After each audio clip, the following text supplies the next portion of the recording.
சொல்லிட்டேன். First one assessment. Assessment second point என்னது? Okay, evidence. Third one identify பண்ணி என்னென்ன எரர்ஸ் வருது அப்படிங்கறத ஐடென்டிஃபை பண்ணிட்டீங்க. அதுக்கு கண்ட்ரோல் பண்ணுங்க. லாஸ்ட் பாயிண்ட் எடுத்தீங்கன்னா ஃபர்ஸ்ட் 3 பாயிண்ட்ஸ் நீங்க டிஸ்கஸ் பண்ணிடலாம். ஃபர்ஸ்ட் பாயிண்ட் எடுத்தீங்கன்னா அசஸ்மெண்ட் ஒன்றும் உங்களுக்கு டைரக்டா உங்களுக்கு தெரியாது. ஓகேவா? Assessment, evidence, third one identify last. ஓகேவா? அந்த நல்லது. இன்டர்னல் கண்ட்ரோல் பண்ணிக்கப்புறம் அலோகேட் ரிசோர்சஸ் பண்ணுவோம்ல. என்ன மாதிரி அலோகேட் ரிசோர்ஸ் பண்ணா ஃபர்ஸ்ட் நம்ம ரிஸ்க் தான் அப்படின்னு சொல்லி நம்ம இது பண்ணிட்டு ஃபர்ஸ்ட் நம்ம ஆடிட் நம்மளோட பிளான் பண்ணணும்.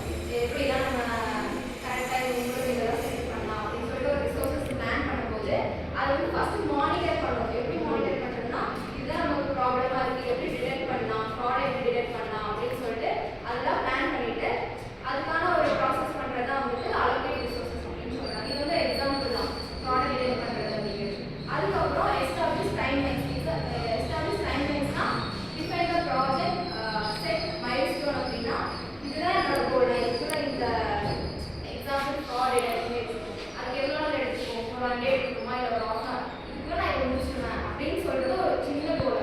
அந்த கம்பெனியோட அந்த ஆடிட்டோட ஒரு சின்ன கோல். இதே ஒரு கம்பெனிக்கு எடுத்துக்கிட்டோம் அப்படின்னா ஒரு பெரிய மைல்ஸ்டோன், என்ன கம்பெனியோட மைல்ஸ்டோன் அதோட அந்த கம்பெனி கடைசியில் ஏதோ ரீச் பண்ணாங்க. அந்த பர்பஸ் எதுக்காக ஒர்க் பண்ணுறாங்க, நாம எதுக்கு ஒர்க் பண்ணுறாங்க, எதுக்காக ஒர்க் பண்ணுறாங்க.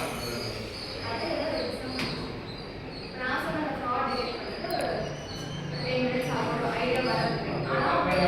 ஒரு கம்பெனி வந்து இப்போ ஒரு சர்டன் மாதிரி யூனிவர்சிட்டி தான் ப்ராப்ளம் பண்ணுறாங்க. அதோட இன்னும் அவங்களோட இதை வந்து ஸ்டாண்டர்ட் இன்க்ரீஸ் பண்ணுறதுக்காக அவங்க ஒர்க் பண்ணுறாங்க. அதுக்கு என்ன ப்ரொசீஜர் பண்ணணுங்கிறத அவங்க மெயின் பண்ணாங்க. வேற ஏதாவது மைல்ஸ்டோன்ஸ் இருக்குமா? எக்ஸாம்பிள் வேற ஏதாவது சொல்லுங்க. மைல்ஸ்டோன்ஸ் இருக்கா? Excellent question. கரெக்ட்டா கேட்டீங்க. அதே மாதிரி எக்ஸாம்பிள் ஏதாவது மைல்ஸ்டோன்ஸ் சொல்றீங்களா? இதெல்லாம் சொன்னோம்ல சார், இதெல்லாம் டாஸ்க் அச்சீவ் பண்ணா இதெல்லாம் மைல்ஸ்டோன்ஸ் சொல்லி நீங்க நான் இப்போதே சொல்லிட்டீங்க, டிஸ்கஸ் பண்ணிட்டீங்க. வேற ஏதாவது மைல்ஸ்டோன்ஸ் இருந்தா டிஸ்கஸ் பண்ணுங்க. அதுக்காக வேண்டாம், நீங்க ஒரு இதா சொல்லுங்க, காமனா சொல்லுங்க. ஏதாவது மைல்ஸ்டோன்ஸ் இருக்கா?